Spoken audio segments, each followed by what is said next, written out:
This is how you're going to blur background on Elementor. So this tutorial is going to produce a frosted glass effect on your background.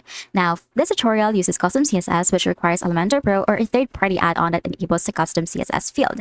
So first up, you're going to structure the section. You're going to set the background first. So before that, we're going to make sure that you're on your Elementor website, and then you just choose your website right here or your hosted sites from here. Now from there, once we have selected this website that we want to edit, we're going to set the background. You're going to create your main section or container and set an image or video as a background. Add a container or inner section inside the main section. This inner element will be your frosted glass. Next is you're going to add content. Place your text, widgets, or buttons inside this inner element. Step 2 is you're going to apply custom styles. First, you're going to style the inner element, which is the frosted glass. You're going to select the inner container or column that holds your content. Go to the Style tab, head over to background, and then head over to classic. Set a semi-transparent white or black color, like for example, hashtag FFFFF30 for white with 30% opacity. This provides the frosted look.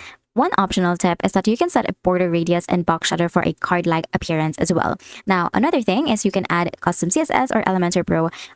This is where you need an Elementor Pro. While the inner element is selected, go to the Advanced tab. You're going to find the custom CSS field and then select, or you can enter this following code into the field. Now you're just going to adjust the blur, change it to 10 pixels, so a lower number, like for example 5 pixels for a subtle blur, or a higher number like 20 pixels for a heavy blur. Now, the inner element will now have a semi-transparent background color, and the image or video behind it will appear blurred, creating the modern frosted glass effect. And that's it. That is how you're going to blur a background on Elementor. If this video helped you, please don't forget to like the video.